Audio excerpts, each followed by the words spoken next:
মণিপুরে এবার বিধ্বংসী অপারেশনে ঝাঁপালো ভারতের সেনাবাহিনীর সদস্যরা। মণিপুরে বিদ্রোহী গ্রুপ যারা কিছুদিন আগে ভারতের সেনার উপরে আক্রমণ করেছিল, তাদের জঙ্গি ঘাঁটিতে ঢুকে জঙ্গি ঘাঁটি গুড়িয়ে দিয়ে 4 জনকে কিন্তু খতম করলো ইন্ডিয়ান আর্মি।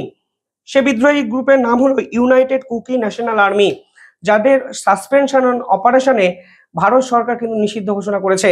তা সত্ত্বেও তারা উত্তর পূর্ব ভারতে এমন এক নেটওয়ার্ক বিস্তার করেছে যে ভারতের সেনাবাহিনীকে কিন্তু বারবারই বেগ পেতে হয়েছে। কিছুদিন আগে আসাম রাইফেলসের যে কনভয়, সেখানে কিন্তু আক্রমণের ঘটনা উঠে এসেছিল।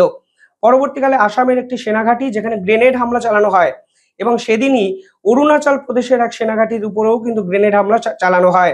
উল্লেখযোগ্য বিষয় হলো এদের মধ্যে এত ভালো কমিউনিকেশন যে কিভাবে তারা ভারতের সেনাকে অপদস্থ করবেন তা কিন্তু ধরা সত্যিই মুশকিল হয়ে যায়।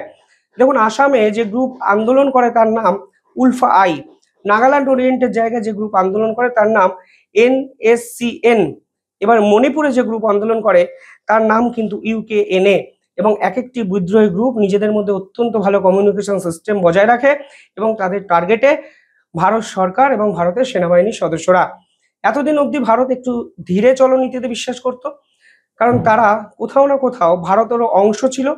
কিন্তু দিনের পর দিন যেভাবে আন্তর্জাতিক ষড়যন্ত্র ভারতের বিপক্ষে বাড়ছে, এবং 7 সিস্টার্সে ভারত ও পাকিস্তান মানে একসঙ্গে লড়াইয়ের একটা পরিস্থিতি তৈরি করছে, এবং বাংলাদেশ পাকিস্তানকে সঙ্গে নিয়ে 7 সিস্টার্সকে ভাঙার চেষ্টা করছে, তাতে ভারতের সেনার কিন্তু আর ধৈর্য ধরার সময় নেই।